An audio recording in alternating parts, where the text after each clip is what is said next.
Hola a todos y bienvenidos.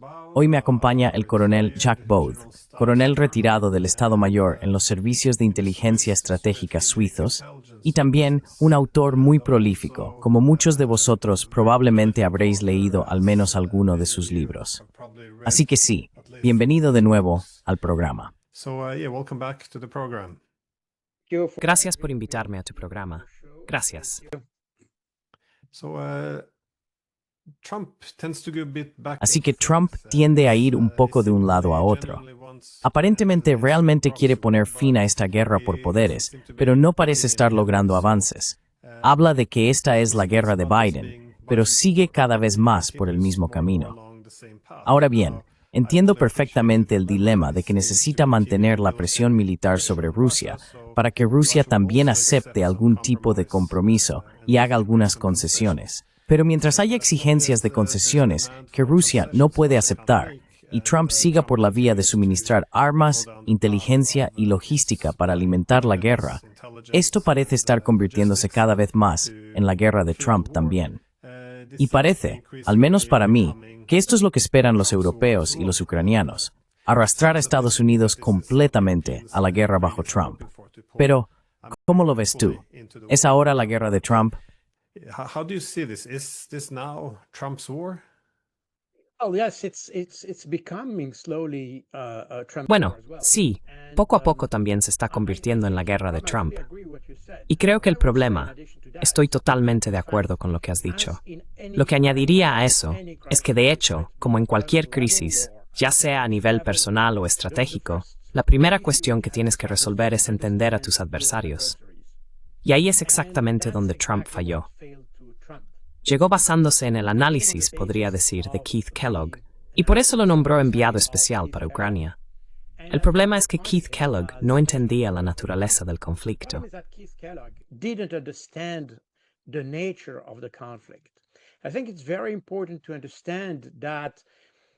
Creo que es muy importante entender que, a diferencia de lo que Occidente ha dicho durante meses y años, que Rusia intenta expandir su territorio o recrear la Unión Soviética y el Imperio zarista y cosas por el estilo, la razón por la que los rusos entraron en Ucrania en febrero de 2022 fue para proteger a los civiles. Ese es el aspecto clave. Y en el trasfondo de esto está la cuestión de la OTAN, porque como dijo Alexei Arestovich en 2019, existía esta idea en Ucrania. Y probablemente esta idea fue utilizada por Estados Unidos, o incluso apoyada de alguna manera por Estados Unidos, de que derrotar a Rusia ayudaría a Ucrania a conseguir la adhesión a la OTAN. Por lo tanto, como dijo Arestovich en 2019, necesitamos tener una guerra con Rusia en el 21-22. Eso fue lo que dijo. Entonces, si Ucrania se une a la OTAN, en este caso podemos hablar de posibles fechas para el fin de la guerra en el este. No, no hablaremos de ninguna fecha para la finalización de la guerra. Todo lo contrario, lo más probable es que esto lleve a Rusia a lanzar una operación militar a gran escala contra Ucrania, porque tendrían que degradarnos en términos de infraestructura y convertir todo esto en un territorio devastado para que la OTAN se muestre reacia a aceptarnos. ¿Quiere decir que Rusia se atrevería a enfrentarse directamente a la OTAN? No, deben hacer esto antes de que nos unamos a la OTAN para que dejemos de ser interesantes para la OTAN, para que nos volvamos poco atractivos como un territorio devastado. Con una probabilidad del 99,9%, el precio de unirnos a la OTAN es una gran guerra con Rusia. Y si no nos unimos a la OTAN, significa la absorción por parte de Rusia en 10-12 años. Ese es todo el sentido de nuestra situación. Y ahora, elijamos a Zelensky. Y ahora, si pones las cartas sobre la mesa, ¿qué es mejor en este caso? Por supuesto, una gran guerra con Rusia y una transición a la OTAN como resultado de victoria sobre Rusia. Ese sería el resultado ideal. ¿Cómo se encuentra eso, juez? Podría ser una operación aérea, la invasión de ejércitos rusos, el asedio de Kiev, el intento de rodear a las tropas en la ATO, la irrupción de la RPD a través de Perekop en Crimea y el avance hacia el embalse de Kakhovka para entrar en Crimea, la ofensiva desde Bielorrusia, la creación de nuevas repúblicas populares, ataques contra infraestructuras críticas y así sucesivamente. Así es como se vería una guerra a gran escala, y su probabilidad es del 99.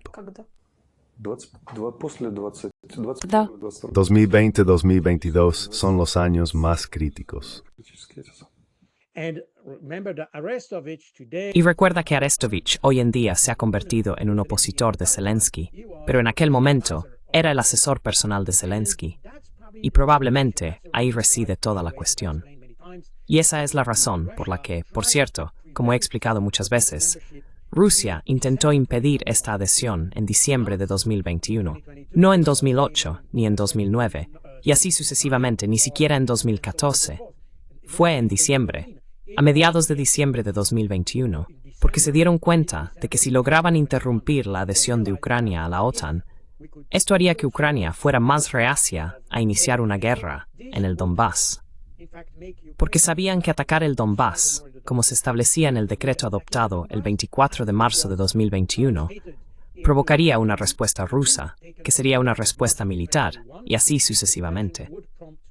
Así que ahí está toda la cuestión. Esa es la razón por la que vemos a Sergei Lavrov insistiendo una y otra vez en este tema de las causas fundamentales.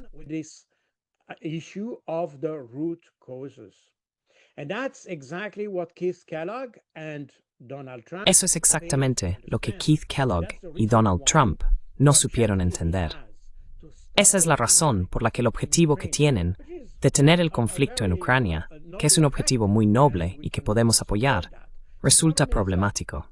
El problema es que, una vez que tienes el objetivo, deberías diseñar una estrategia que se ajuste a los métodos, los medios y el objetivo que has seleccionado. No existe una estrategia real para abordar eso. Los estadounidenses tienen un objetivo, pero no una estrategia, a diferencia de los europeos, que ni siquiera tienen el objetivo de detener la guerra, y tampoco tienen una estrategia para continuar. Y por esa razón, consideran que mantener a Estados Unidos en el conflicto es una solución para debilitar a Rusia, que en última instancia es el objetivo de los europeos.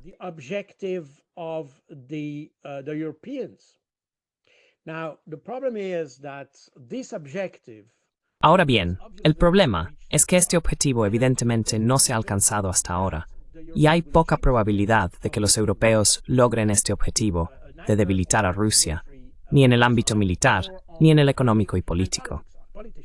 De hecho, en el aspecto económico, vemos que la economía rusa funciona bien. Probablemente tengan algunas dificultades, porque todavía tienen sanciones, pero cuentan con una estrategia económica que en realidad elude esas sanciones y les ha ayudado a sobrevivirlas bastante bien. Y eso va de la mano con el desarrollo de los BRICS y, por supuesto, la alianza con China. Ahora, en el ámbito político, hemos visto, en contraste con Europa, por cierto, es muy interesante ver que en los últimos 3 años, la diplomacia rusa ha estado extremadamente activa en el desarrollo y fortalecimiento de lazos con el resto del mundo.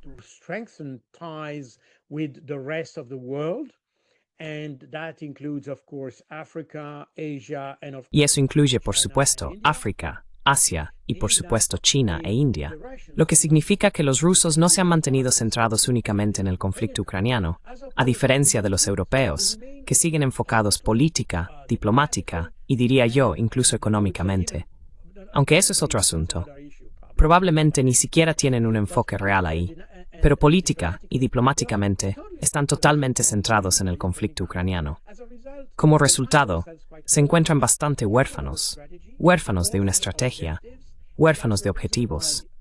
Y esa es la razón por la que ver a Estados Unidos intentando abandonar Ucrania es algo totalmente insoportable para la política europea. Y ese es el problema.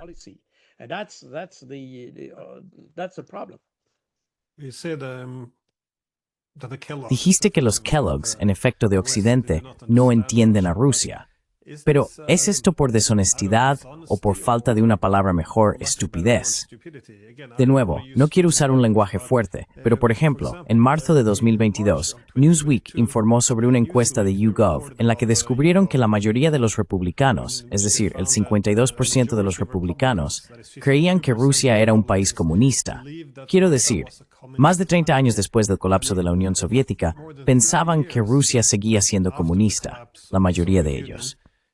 Es decir, de nuevo, odio usar un lenguaje fuerte, pero este fue un tema similar al principio de la guerra de Irak, cuando hicieron encuestas en la víspera de la invasión estadounidense de Irak. Creo que en ese momento también, la mayoría de los estadounidenses creía que Saddam Hussein había estado involucrado en los atentados del 11 de septiembre.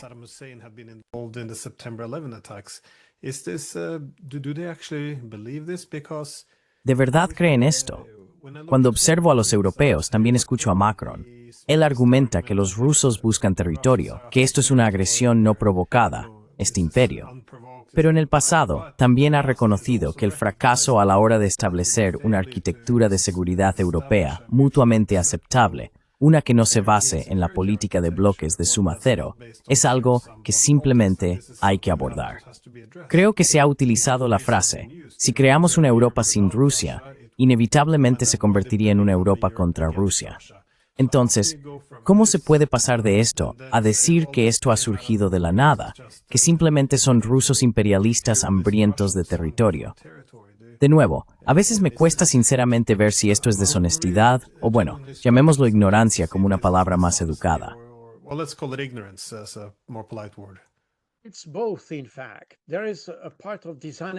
De hecho, es ambas cosas. Hay una parte de deshonestidad y una parte de ignorancia. Y no subestimes la ignorancia, porque no estoy seguro de que nuestros políticos, en general, estén bien formados. Pueden tener títulos académicos, pero no estoy seguro de que estén educados en el sentido de que cuando te encuentras en un conflicto, una de las reglas de oro es escuchar lo que dice tu enemigo. Independientemente de tu posición, ya seas parte del conflicto o estés fuera de él, como un mediador, y yo he desempeñado ese papel en varios conflictos menores en África, mediando en algunos conflictos. Esto siempre es lo mismo. No puedes abordar un conflicto solo con ideas preconcebidas, o solo con tus propias ideas, o simplemente con las ideas de una de las partes.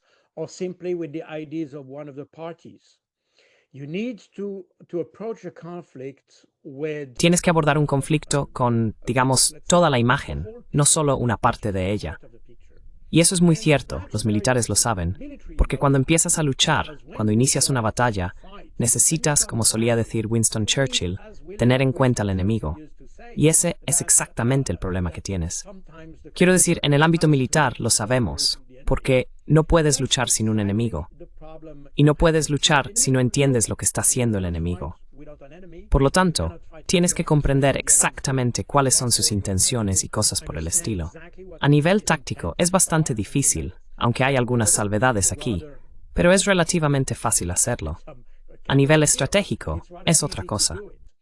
At strategic level, it's something else. You need to have a deeper knowledge of mindset. Necesitas tener un conocimiento más profundo de las mentalidades, la política, la cultura, diferentes aspectos que entran en juego cuando se trata de un conflicto. Pero sin embargo, lo que necesitas tener, y para esto no hay absolutamente ningún sustituto, es una comprensión de lo que quiere tu adversario, exactamente a qué aspira.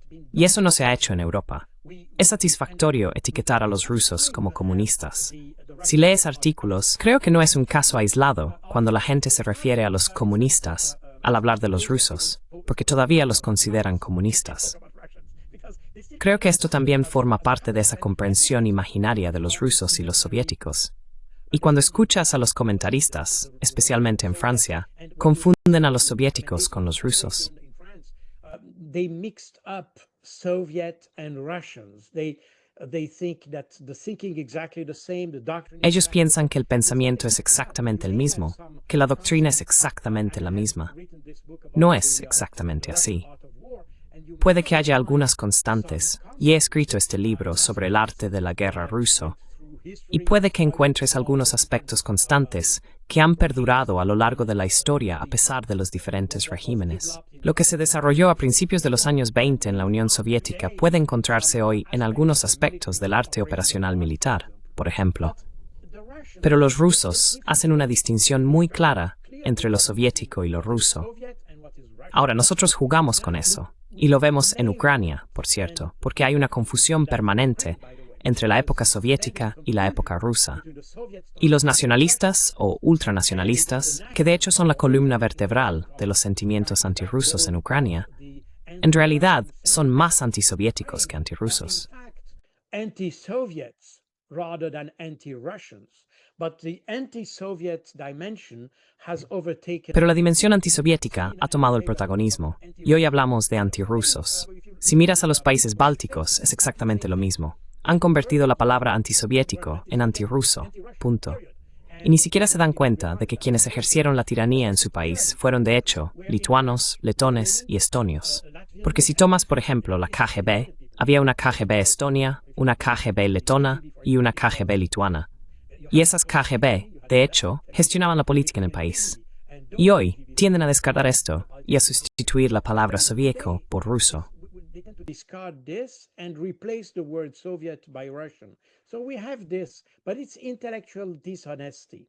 Así que tenemos esto, pero es una deshonestidad intelectual, porque hoy en día es más conveniente tener un enemigo que se parezca a los soviéticos, lo que requiere la misma preparación en Occidente que teníamos durante la Guerra Fría. Recuerda que la mayor parte del complejo militar industrial que teníamos durante la Guerra Fría fue desmantelado después de la misma, y ahora lo estamos reconstruyendo. Pero solo podemos reconstruirlo si tenemos una amenaza similar a la que esperábamos durante la Guerra Fría. Intentamos repetir la historia, y creo que eso es un error. Los rusos, por su parte, son mucho más analíticos que Occidente.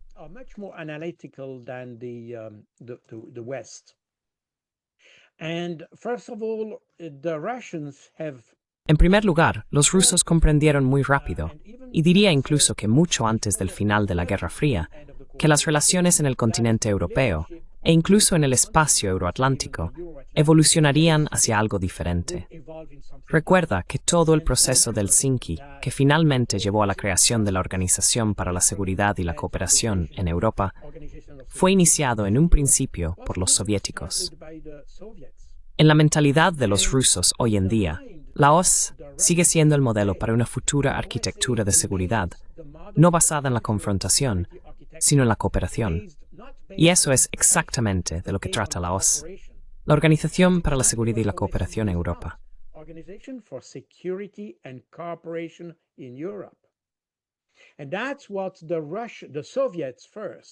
Y eso es lo que los soviéticos imaginaron primero y han declarado muchas veces, y que los rusos después han asumido para remodelar toda la arquitectura europea.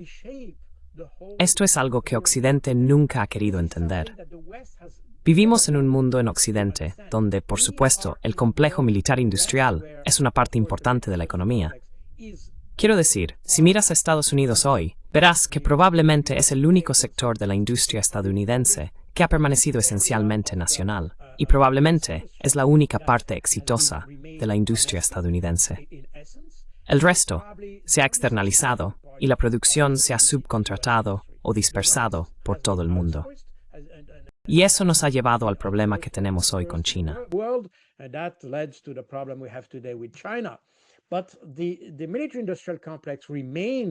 Pero el complejo militar industrial permaneció dentro de Estados Unidos. En Europa adoptamos un enfoque diferente. Teníamos la idea de que debíamos aprovechar los dividendos de la paz y, por lo tanto, debíamos desmantelar el complejo militar industrial, algo que en parte se hizo en la mayoría de los países, invertir en otros tipos de tecnologías. Por eso hoy vemos que de repente Occidente se da cuenta de que ya no tiene un complejo militar industrial, me refiero a Occidente, a los europeos, y ahora intentan reconstruirlo con mucha financiación y todo eso.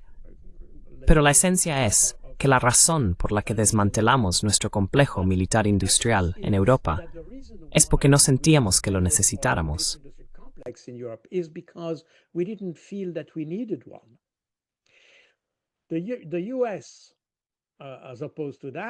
Estados Unidos, en cambio, mantuvo una especie de estado de guerra permanente con el resto del mundo.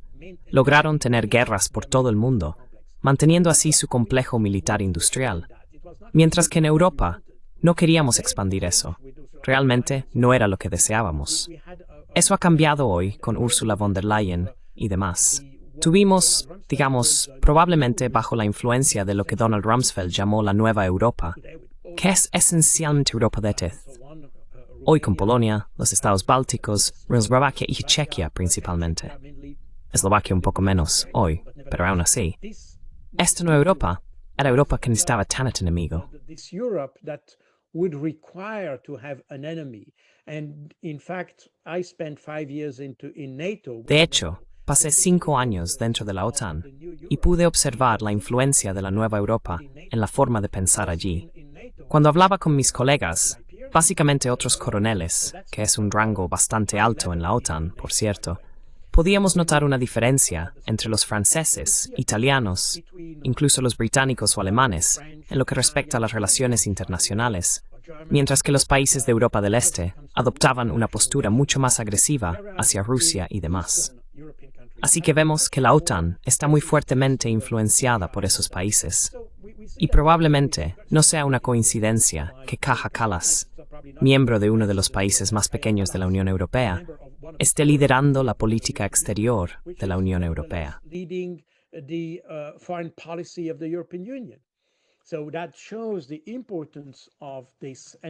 Eso demuestra la importancia de esto, y es un cambio enorme tanto en la mentalidad europea como en la de la OTAN, y eso cambió nuestra perspectiva. Así que hoy sentimos que tenemos un enemigo, que es Rusia. Y de repente, esta Rusia, que solía ser débil, mal dirigida, sin armas, sin munición y cosas así durante 3 años, hoy se ha convertido en la principal amenaza militar para Europa. Y por lo tanto, deberíamos tener 800.000 millones de euros para reconstruir un complejo militar industrial. Así que hay mucha deshonestidad intelectual en eso. Vemos que, ¿cómo decirlo? La política, de hecho, se impone a los hechos. Y la fortaleza de los rusos hasta ahora ha sido no caer en esa trampa y mantenerse en un análisis de la situación que está fuertemente basado en hechos.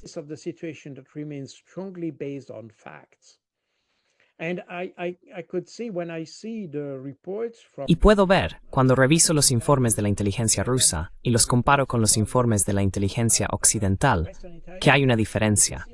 Poco a poco, Occidente se ha vuelto más, digamos, politizado. Cuando hablo de los servicios de inteligencia, se han vuelto más politizados que en Rusia, aunque Rusia es un país en guerra. Así que podemos entender que puedan tener ciertos sesgos en la forma en que abordan las cosas, lo cual podría ser comprensible. Pero aún así, se puede ver que tienen una actitud muy, digamos, sincera hacia Occidente, mientras que en Occidente tendemos a una actitud fuertemente ciega hacia Rusia.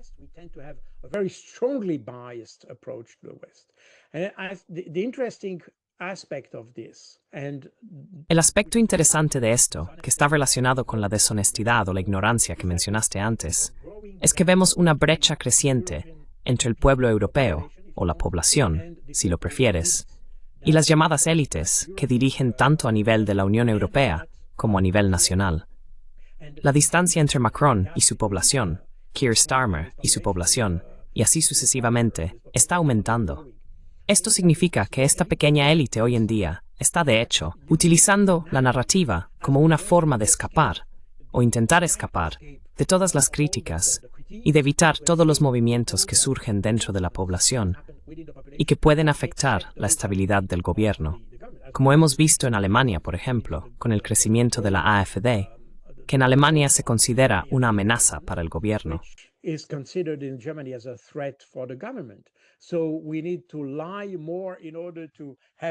Así que necesitamos mentir más para tener una amenaza mayor, para centrarnos en la amenaza externa en lugar de la amenaza interna, y así sucesivamente. Tenemos esto, y en Estados Unidos ocurre un problema similar. El antagonismo entre demócratas y republicanos se ha vuelto extremo en los últimos años. Recuerden el 6 de enero de 2021 y sucesos similares, que demuestran que la escena política interna, se ha polarizado entre los diferentes actores. Y eso es precisamente lo que amenaza nuestras democracias hoy en día. Las políticas que aplican nuestros políticos están de hecho radicalizando a la población. De hecho, polarizando los temas.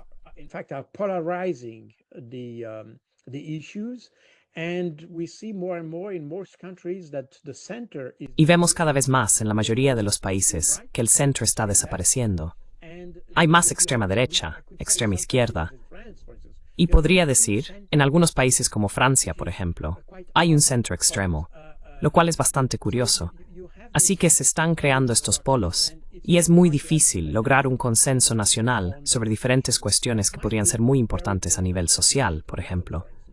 Pero eso ya no existe. Y todo se convierte en una lucha. Todo se convierte, no diría en una oposición armada, pero probablemente no estamos muy lejos de eso en muchos países. No en todos, pero sí en muchos. Y eso creo es una tendencia muy preocupante. And that I think it's a very worrisome condition. But we have a spiral of both ignorance. Pero tenemos una espiral tanto de ignorancia como de deshonestidad que se desarrolla en Occidente. Y vemos hoy que todo el mundo percibe que la situación en Ucrania se vuelve cada vez más desesperada para Ucrania. Luego, tenemos este tipo de espiral de deshonestidad que aumenta, donde tendemos a aceptar actividades terroristas llevadas a cabo por Ucrania en diferentes países. Por ejemplo, si ves a este político ucraniano que fue asesinado en Madrid, no hubo el más mínimo comentario sobre esto en Occidente, aunque todo apunta a una acción del servicio secreto ucraniano, que, por cierto, ya ha reconocido que ha matado a muchos políticos ucranianos en toda Europa. Así que sabemos que lo están haciendo, pero nadie se atreve a decir nada, porque eso haría que toda la narrativa se viniera abajo. Because that would make the whole narrative to collapse. And everything is based on that narrative, not on the reality. Y todo se basa en esa narrativa, no en la realidad de los hechos. Así que cuando hablamos, incluso hoy, hay gente que dice que Ucrania todavía puede ganar. Pero ¿qué es la victoria? ¿Cómo se define la victoria? ¿Cómo se define la derrota de Rusia? Nadie ha definido esto. Así que de nuevo, tenemos palabras. No tenemos objetivos reales y claramente definidos. Y cuando no tienes objetivos, no puedes tener una estrategia, porque la naturaleza de la estrategia es cómo alcanzar un objetivo. Así que solo tenemos palabras, solo tenemos narrativas, pero no tenemos estrategias para abordar los problemas. Y esto no es solo sobre Ucrania. Hablamos de energía. Hablamos, por ejemplo, de toda la cuestión de las sanciones.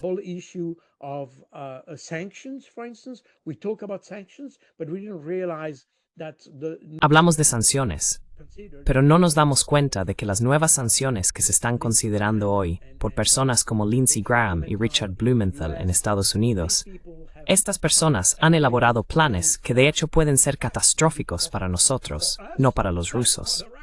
Pero nadie se da cuenta de esto, porque estamos más allá de los hechos, estamos más allá de la realidad.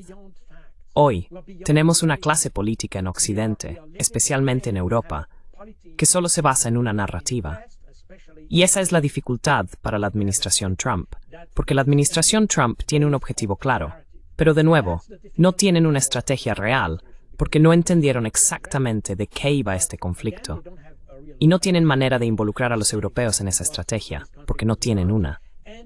Y esa es exactamente la situación que tenemos. Perdón, me he extendido con esto. That's exactly the situation we have. Sorry, I was long, but No, but it's interesting this thing with No. Pero es interesante esto de las narrativas, porque me he dado cuenta de algo. Sí, siempre había pequeñas cosas extrañas. Por ejemplo, si dices, bueno, los rusos están ganando, entonces eso se ve como, bueno, es un argumento prorruso, así que apoya su narrativa, lo que significa que no estás apoyando a Ucrania.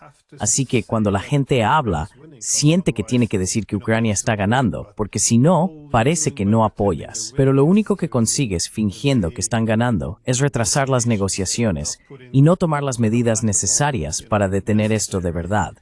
Porque si están perdiendo territorio y hombres cada día, no eres pro-ucraniano viviendo en un mundo de fantasía y fingiendo que están ganando.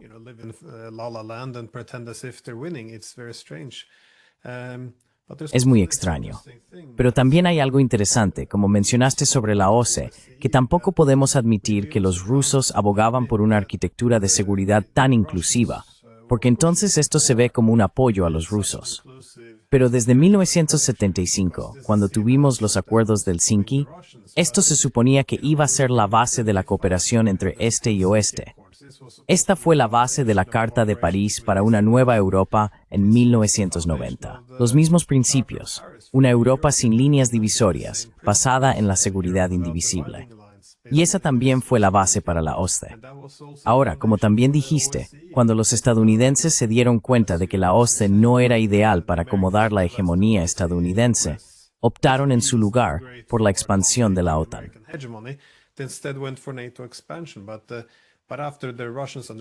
Pero después de que los rusos entendieron que la OSCE no sentaría las bases para una nueva Europa, Yeltsin pidió unirse a la OTAN. Putin preguntó sobre la posibilidad de unirse a la OTAN. Bajo la presidencia de Medvedev en 2008, pidieron una nueva arquitectura de seguridad paneuropea. Putin, en 2010, propuso una unión entre la UE y Rusia. Es decir, lo intentaron una y otra vez. Y fue nuestro lado el que dijo, no, nos mantendremos en la política de bloques.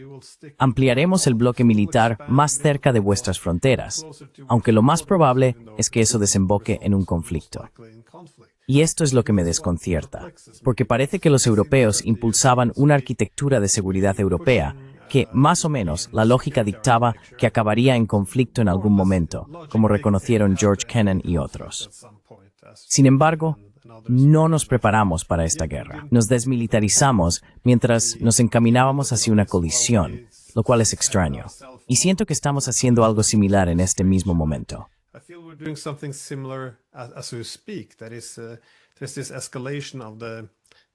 Hay una escalada en el conflicto entre la OTAN y Rusia. No solo las amenazas recientes, por ejemplo, de miembros en Alemania, que ahora hablan de participar en ataques más directos contra Rusia, utilizando realmente sus misiles Taurus para atacar en el interior de Rusia. Supongo que sería razonable que los rusos argumentaran que esto constituiría un ataque alemán contra Rusia. Pero también vemos a Finlandia uniéndose a la OTAN, a Estados Unidos construyendo bases militares en toda Escandinavia. Quieren la logística para poder llevar rápidamente tropas estadounidenses a las fronteras rusas. Y ahora, por supuesto, ¿cómo reaccionaría el adversario? Pues bien, los rusos han reactivado el distrito militar de Leningrado.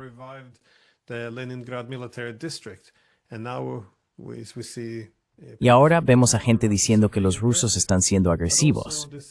Pero también está esta idea de que podemos incautar lo que llamamos la flota en la sombra rusa. Ahora la Marina rusa está aumentando su presencia en el mar Báltico para asistir o proteger a sus buques comerciales. Y de nuevo, esto se percibe como algo agresivo. Es realmente extraordinario. Es decir, si reconoces la competencia en materia de seguridad y el dilema de seguridad, entonces nada de lo que ha ocurrido debería haber sido una sorpresa. La idea de que más armas significa más seguridad no siempre es cierta. ¿Qué estamos haciendo entonces en Europa? ¿Acaso los europeos ya no comprenden los principios básicos de la seguridad internacional?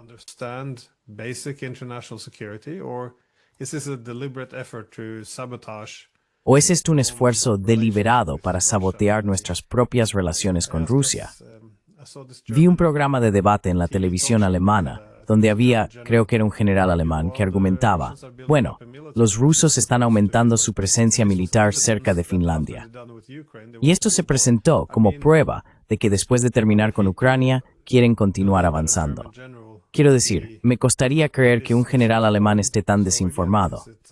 Así que, de nuevo, ¿están engañando al público?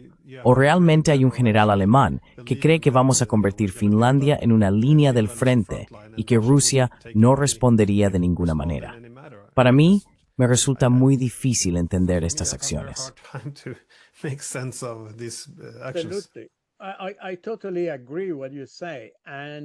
Estoy totalmente de acuerdo con lo que dices. Un político francés, creo que fue el ex primer ministro Michel Rocard, solía decir, nunca subestimes la estupidez. Me gusta esa frase, y creo que estamos en ese modo. Creo que estamos exactamente ahí. Cuando escuchas a estos, recuerda, mencionaste a ese general, pero recuerda a Liz Truss, cuando decía en televisión que estaba dispuesta a iniciar una guerra nuclear global para destruir Rusia. Es decir, el entrevistador, el periodista le preguntó, ¿está usted dispuesta a iniciar una guerra nuclear global? Y ella respondió, bueno, incluso una aniquilación global. Él preguntó, ¿está usted dispuesta a hacerlo?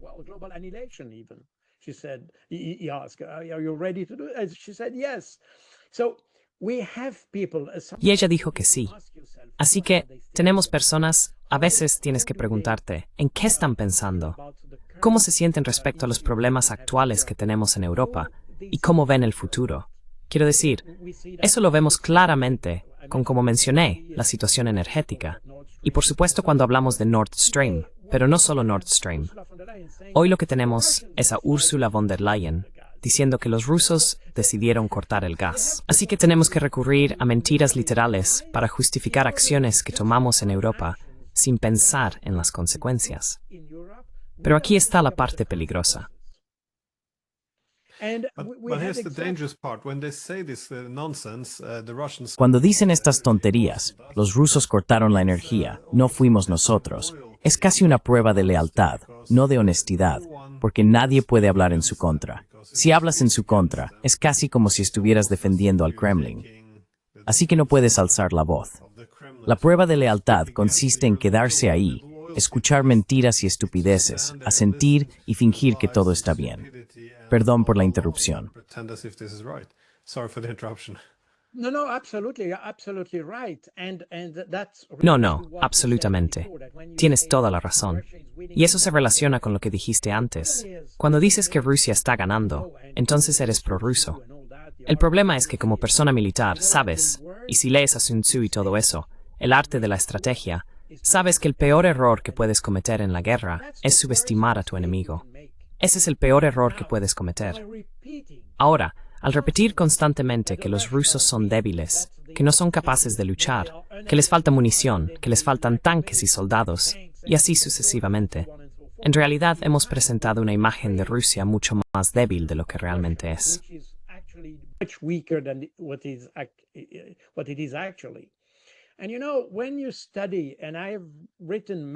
Y sabes, cuando estudias, y he escrito muchos libros sobre esto en el pasado, sobre la maskirovka y el arte del camuflaje y la desinformación en tiempos soviéticos, todo el propósito de la maskirovka es mostrar lo débil que eres, cuando en realidad no lo eres.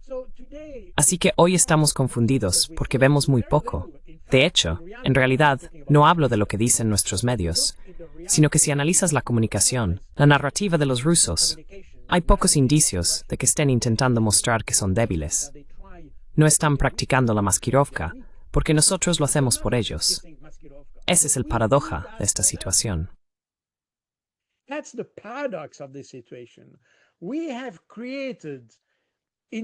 En lugar de eso, hemos creado, normalmente, esperaríamos que los rusos dijeran que son más débiles de lo que realmente son, precisamente para tener esa fuerza masiva detrás de ellos.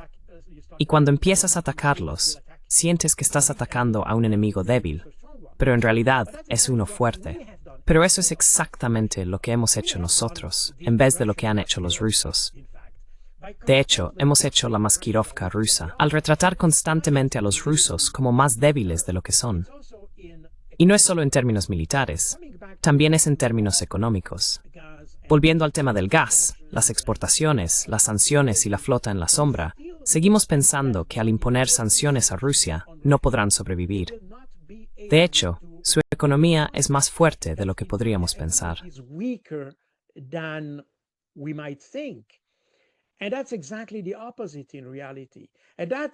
Y eso es exactamente lo contrario de la realidad.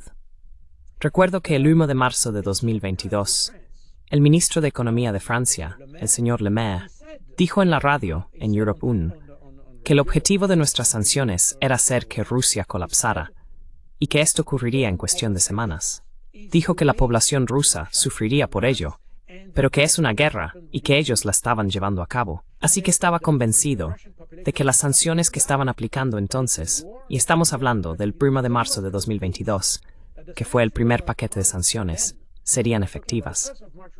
Desde entonces, ha habido 16 paquetes de sanciones adicionales, lo que significa que subestimaron enormemente las capacidades y aptitudes de los rusos.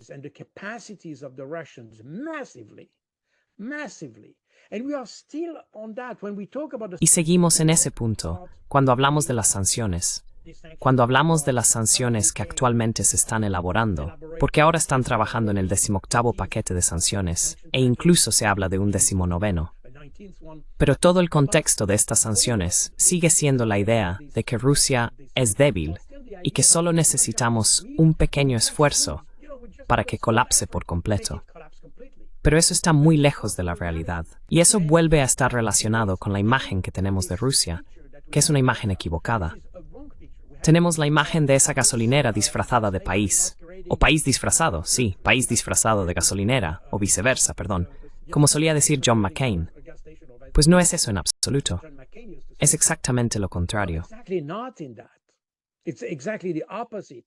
And as long as we will not be able to acknowledge Y mientras no seamos capaces de reconocer que Rusia es mucho más fuerte de lo que habíamos evaluado, seguiremos cometiendo estos errores políticos y continuaremos en esta espiral hacia la derrota, porque exactamente ahí es donde estamos. Estamos en esta espiral, y eso es precisamente lo que estamos presenciando sobre el terreno, por cierto, en Ucrania. Una derrota en espiral de los ucranianos en el campo de batalla. El peligro de esto es que puede llevar a los europeos a tomar medidas extremas para contrarrestar esta situación. Eso es exactamente lo que mencionaste sobre Fred Merz, quien dijo que ahora pueden usar estos misiles Taurus, misiles de largo alcance, porque está autorizado, lo cual, al parecer, no es el caso.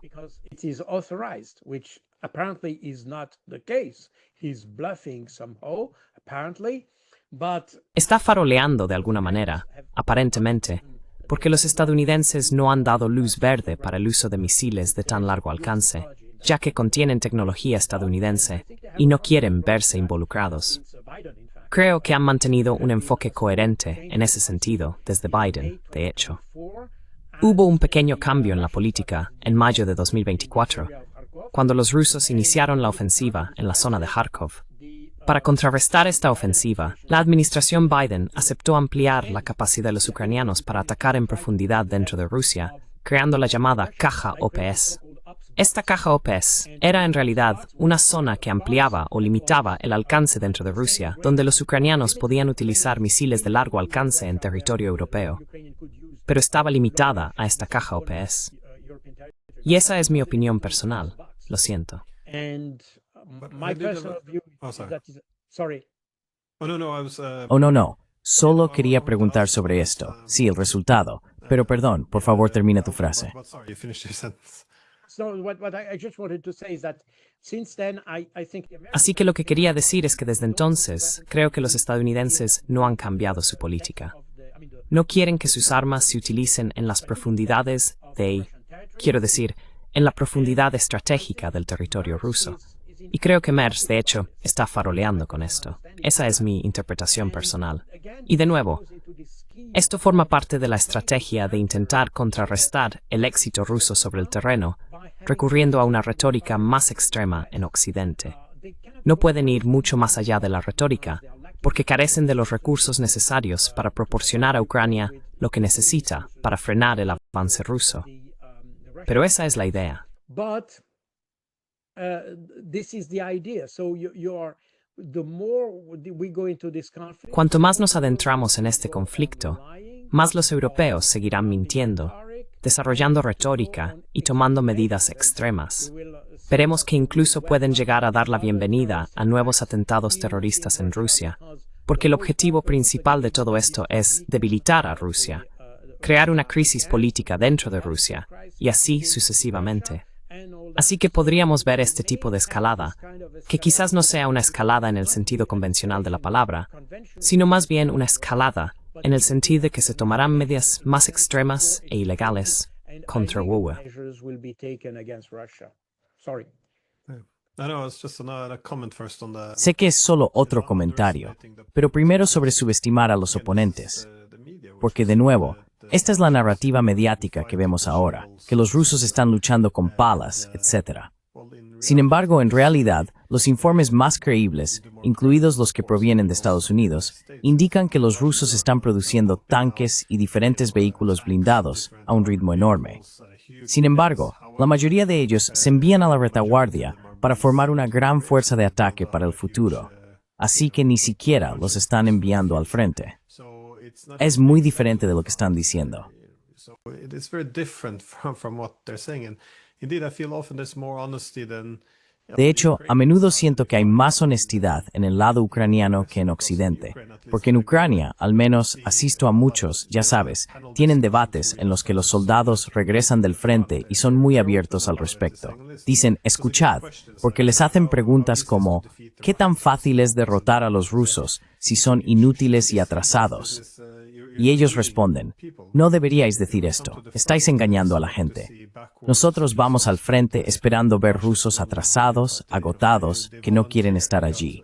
Pero se han ofrecido voluntarios, han recibido mucho entrenamiento, vienen con un excelente equipo militar, están coordinados.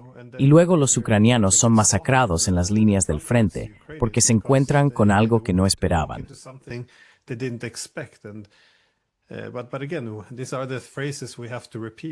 Pero de nuevo, estas son las frases que tenemos que repetir. De hecho, aquí en Noruega, mencioné en un podcast que los ucranianos están perdiendo a muchos más hombres que los rusos. Y esto fue inmediatamente tachado de propaganda. Puedes citar la cantidad de armas que llevan al frente, los misiles, los drones, las defensas aéreas, pero nada importa. Es simplemente, ya sabes, tenemos que apoyar la moralidad de las fuerzas ucranianas. No podemos hablar mal de ellos. Así que todo es una narrativa. Es bastante extraordinario. Pero mi última pregunta era más sobre, ¿ves que esto se encamine hacia una solución militar?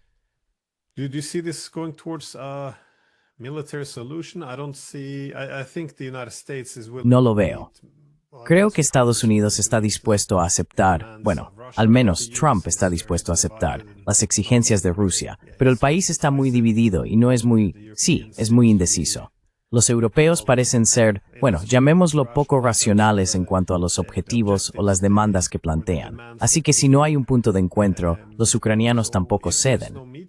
Y además, dado que las exigencias rusas son tan fuertes, si no se puede alcanzar un acuerdo político, ¿nos estamos encaminando hacia una solución militar? ¿Y cómo sería exactamente esto?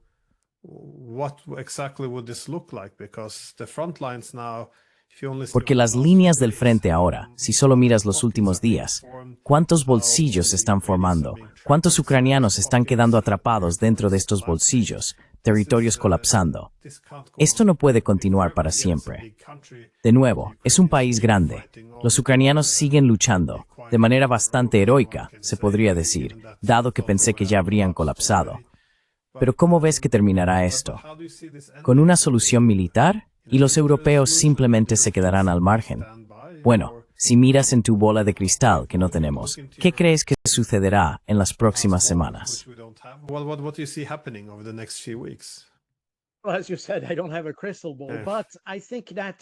Como has dicho, no tengo una bola de cristal, pero creo que todo el mundo se está inclinando hacia una solución militar.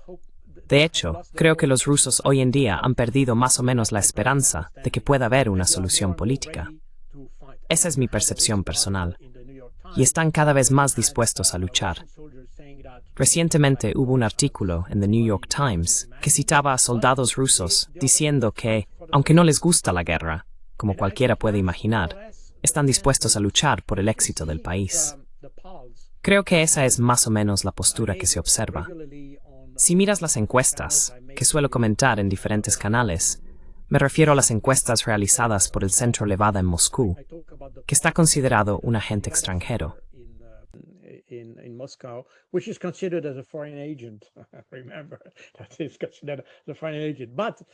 Recuerda, eso se considera un agente extranjero.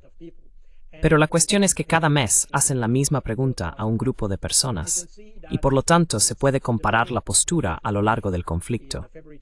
Se puede ver que desde el inicio de la operación militar en febrero de 2022, el apoyo a Vladimir Putin se ha mantenido en torno al 85-87%, extremadamente fuerte. El apoyo a la operación militar se mantiene en algo así como un 75%, más o menos de forma constante desde el inicio de la operación militar. Eso significa que hay algo así como un 12-14% de la población que realmente no apoya la operación militar, pero el 75% sí la apoya. But 75% do support the military operation. And then you have, and that's very interesting, because when you look... Y luego tienes, y eso es muy interesante, porque cuando miras a quienes están a favor de un proceso de negociación frente a la continuación de la guerra, hay una mayoría muy clara a favor de una solución negociada. No tengo las cifras exactas ahora mismo, pero es más del 50% quienes están a favor de un proceso negociado. Más o menos tienes al 50% de la población a favor de un proceso de negociación, mientras que quienes apoyan la continuación de la guerra rondan el 20%. Esto significa que la gente en Rusia apoya al gobierno y apoya la operación militar, pero preferiría una solución al conflicto.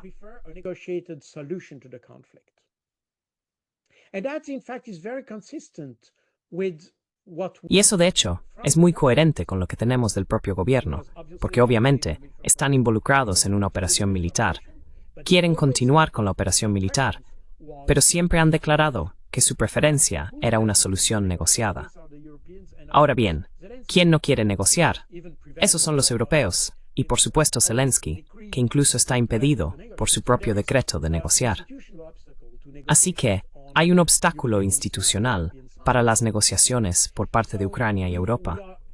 Por lo tanto, nos dirigimos hacia una solución que no es la mejor desde el punto de vista de los rusos, pero sienten que están obligados a buscar una solución militar. Y eso es lo que dijo Vladimir Putin hace unos meses. Dijo, los acabaremos.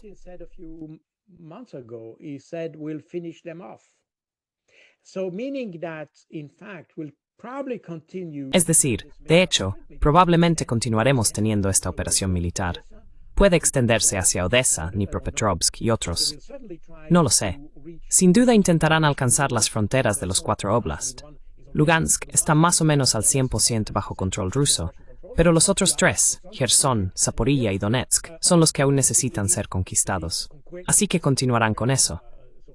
Quizás vayan más allá de esto. Mi opinión es que los rusos harán todo lo posible por evitar entrar en la parte occidental de Ucrania, porque es la región más ultranacionalista y probablemente la que podría causar más problemas a largo plazo. Entre donde están ahora y el oeste de Ucrania, todavía hay margen para operaciones militares.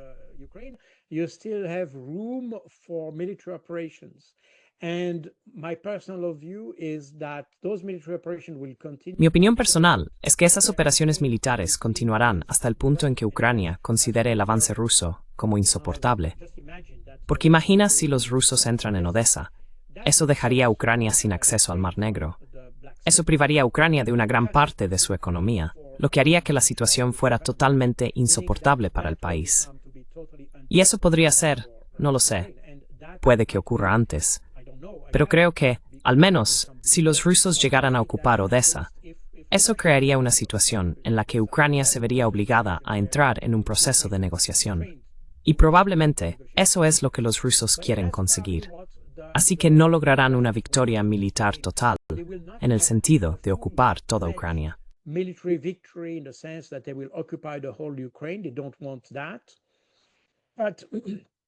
Ellos no quieren eso. Continuarán la operación militar hasta el punto en que los ucranianos se vean obligados a aceptar un acuerdo negociado, porque entonces se convertirán en ese tipo de nación residual que describió Medvedev hace unos meses, cuando publicó un mapa de la futura Ucrania, en el que Ucrania quedaba reducida a un territorio muy pequeño alrededor de Kiev, y el resto era devuelto a los polacos, los húngaros, los rumanos y cosas por el estilo. Y por supuesto, la mayor parte del país regresaba a Rusia. Así que de nuevo, probablemente esta sea una visión extremista del conflicto, pero hacia eso nos dirigimos. Y ahora depende del liderazgo ucraniano y europeo entender exactamente lo que está en juego.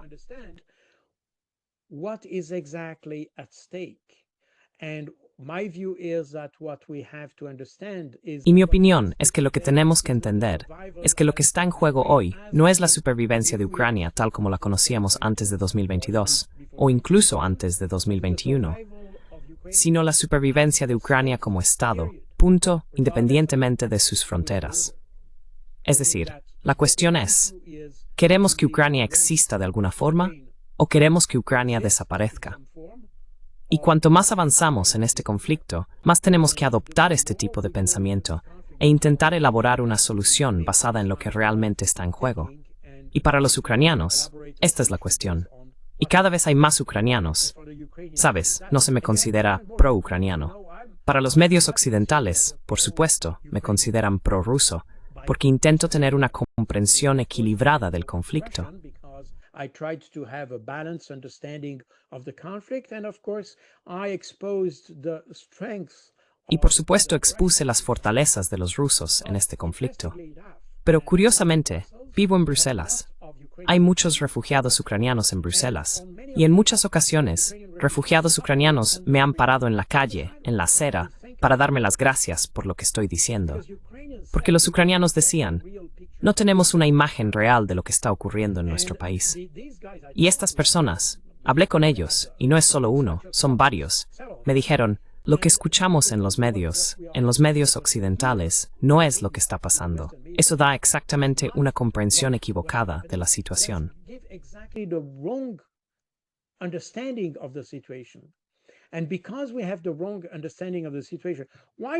Y debido a que tenemos una comprensión equivocada de la situación, ¿por qué ayudarías a un país que está ganando? Y hemos dicho que Ucrania estaba ganando.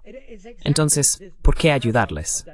Así que es precisamente el paradoja de esa situación lo que afecta a Ucrania. Y en mis libros, por cierto, si lees mis libros verás que la mayoría de las fuentes, quiero decir cuando digo mayoría, probablemente sea un 95%, provienen de Ucrania. Porque dentro de Ucrania hay mucha gente. Incluso los medios de comunicación son más honestos que los medios occidentales, porque ven la realidad, a pesar de la censura y todo eso, porque esto sí existe en Ucrania.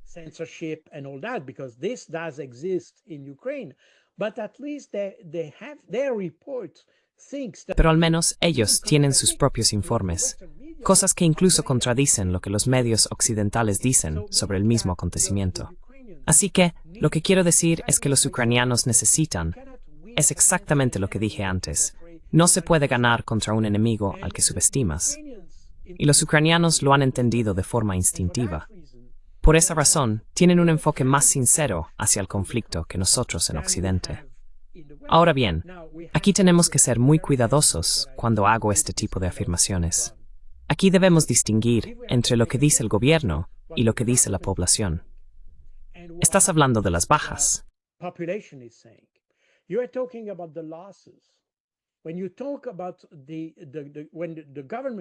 Cuando el gobierno habla de las bajas, están reconociendo algo así como 80.000 fallecidos, soldados ucranianos muertos. Eso es lo que reconocen a nivel gubernamental. Pero hay ONG ucranianas que hacen el recuento, exactamente igual que lo hace Mediazona para Rusia. ¿Sabes que Mediazona es una página web, una página opositora, por cierto, que trabaja con la BBC para estimar las bajas rusas durante la guerra? Y basan su evaluación en observaciones hechas en redes sociales y cosas por el estilo. Así que la metodología probablemente no sea perfecta, pero al menos tienen una metodología.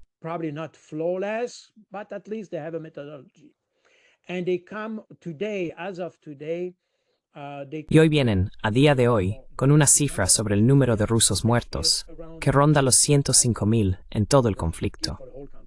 Así que se trata de un medio de oposición. No tiene nada que ver con el gobierno ruso. Es un medio de oposición.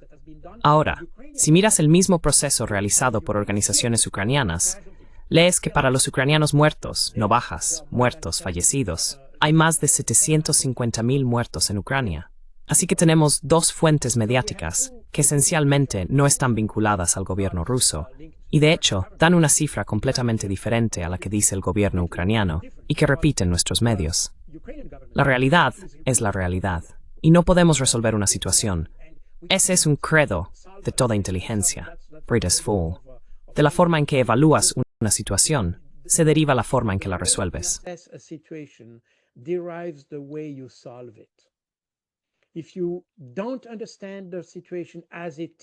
Si no entiendes la situación tal como es, no serás capaz de resolverla. Ese es exactamente el dilema en el que se encuentran hoy los europeos y el gobierno ucraniano. Pero eso también explica por qué existe algo de lo que nadie habla y que será el tema de mi próximo libro, que se publicará la semana que viene, que es el desarrollo de una resistencia, no en los territorios ocupados por Rusia, sino una resistencia en los territorios controlados por Kiev. Y eso es algo de lo que nadie habla. Pero existe una resistencia ucraniana contra Kiev, que incluso se da en la parte occidental del país. que ataca las vías férreas exactamente de la misma manera en que la resistencia francesa atacaba a los convoyes alemanes después de junio de 1944 en el norte de Francia y en Bélgica, donde la resistencia destruía vías férreas y descarrilaba trenes para impedir que los refuerzos y la munición llegaran al frente. Avoid reinforcement and ammunition coming to the front. And the Ukrainian resistance that you have today. La resistencia ucraniana que existe hoy en día en la zona de Odessa, Nikolaev y Kiev, bueno, en Kiev es un poco menor, pero en la parte occidental, en la región de Rovno y demás, esta resistencia va en aumento y casi a diario ataca convoyes de munición que llegan desde la frontera polaca hacia el frente en la parte oriental del país. Pero nadie habla de ello, porque va claramente en contra de la narrativa que tenemos. Y eso es simplemente el resultado de la discrepancia entre lo que dice el gobierno sobre el conflicto y la posición y comprensión de la población. Ellos ven la situación, y especialmente con el reclutamiento forzoso y todo eso, el descontento de la población está creciendo en Ucrania. The discontent of the population is growing in Ukraine. And probably what the Russians are doing now. Y probablemente lo que están haciendo ahora los rusos, al decir, vale, vamos a buscar una solución militar, de hecho, va a amplificar esta resistencia dentro de Ucrania y aumentar la inestabilidad y la crisis política en el territorio controlado por Kiev. Así que podríamos ver cambios drásticos en los próximos meses debido a la situación cambiante dentro de Ucrania, a la situación política. De nuevo, no tengo una bola de cristal, pero creo estos son indicios muy interesantes a observar, que van más allá de lo que informan nuestros medios de comunicación. Pero estos son hechos que, una vez más, simplemente no se pueden ignorar. Facts that, again, you cannot ignore, simply. Well, I've spoken to Ukrainians. Bueno, también he hablado con ucranianos en este país que han expresado que sienten que tienen que ser un poco cuidadosos o cautelosos con lo que dicen, porque también son los ucranianos quienes tienen que desempeñar el papel de, ya sabes, querer luchar hasta el último hombre, y ya sabes, dadnos armas, dejadnos luchar. Esos son los buenos ucranianos, los que nos gustan, ¿verdad? Los otros ucranianos, los que argumentan que esto no era lo ideal, los que no quieren repetir los eslóganes de Slava Ukraini, todo eso, realmente no queremos escucharles aquí. No encajan en el ucraniano que nos gusta, lo cual también era un problema antes de 2014. Es decir, solo queremos escuchar al ucraniano que quería unirse a la OTAN y odiaba a Rusia, aunque en ese momento eran una minoría. Coronel Baud, muchísimas gracias por su tiempo. Espero que vuelva al programa. Muchas gracias. Muchas gracias. Gracias por invitarme. Thanks.